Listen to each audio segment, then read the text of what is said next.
What's going on, guys? I just got done reading Fairy Tale chapter 313, and I gotta say, there's been lots of times where I've been watching a movie and falling asleep before I made it to the end of it, but I've never actually fallen asleep while reading a manga chapter until today. This was like the most uneventful chapter ever.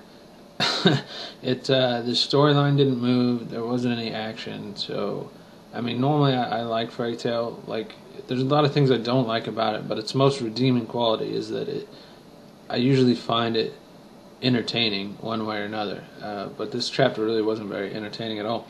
It was almost like it was just a commercial for the next chapter. But anyway, so the chapter starts out.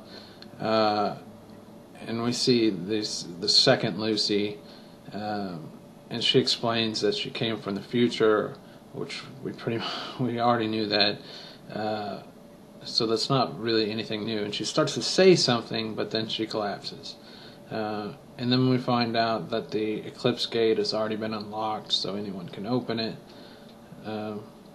Okay, we already know it's been opened because we've seen Lucy already use it to time travel.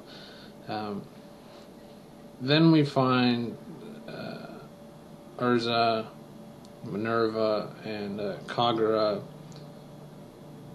resuming their fight, but it doesn't actually happen. They don't end up fighting because Kagura tries to attack Minerva, and Minerva uses some kind of switcheroo magic with Urza, so they end up attacking each other instead of her. So she just walks off and says that she'll fight whoever wins that fight. And she talks all this weird stuff about her fighting like the king and the king's plan. The title of the chapter I think was The King's Plan or something like that. Like it really, like we have no idea what she's talking about. But the kind of like the only new information in this chapter is when she's talking all this stuff. It makes it seem like she has something to do with the greater plot, the Eclipse Gate and whatever this bad thing is that's going to happen. It makes you seem like she's a character, like she's not just there for the tournament, like she has something to do with this greater plot. So that's one thing that you can take away from this chapter, I guess. And then after that, just nothing happens. Like you see the different guys that are about to fight each other, which you already saw last week, like Laxus and Orga, and you see Sting still sitting on a park bench. Just off to the side, and he's got some kind of a plan. We don't know what it is. Maybe he's trying to wait for people to be weak and then attack them, which is a little strange because he was fighting earlier. He took out the drunken master guy, so it's not like his strategy all along was just wait on the side. So it's kind of unclear as to what he's doing. But Jura isn't fighting anyone yet either, so maybe he'll find him and they'll fight. We don't know. It really wouldn't surprise me at all. Like, as much of a bitch as Minerva is, it wouldn't surprise me if Sting ends up fighting with her. Maybe it'll be after the tournament, though. It would be a little weird if he attacked her during the tournament, especially since she's holding his cat hostage or whatever. But I think before it's all said and done, like he's going to have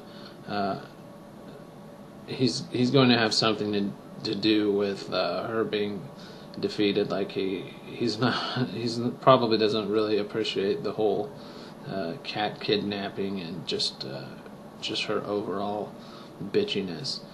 But anyway, it's going to be a short review because, like I say, nothing really happened in this chapter. The story didn't move.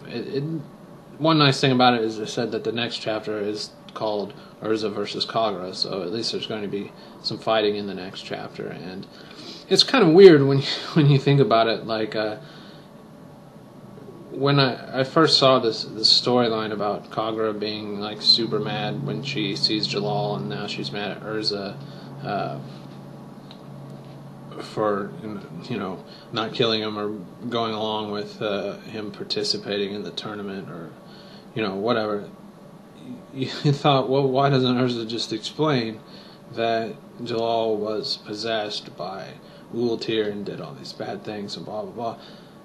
But she's buds with Ultir now. Jalal is too. Like, so I guess that wouldn't really work either, since she was really the evil behind that, and now she hangs out with him anyway. And yeah, it's still going to be kind of a tricky one to explain. So it'll be interesting to see what happens with that fight. And there should be some good fights coming up, but they just didn't happen this week. So hopefully the next chapter will be a little bit more eventful and a little more exciting. Although it was nice that this came out today with the holiday break for all the mangas. At least we got to read something. But anyway, hope you guys had a good holiday. Have a good one. Take care.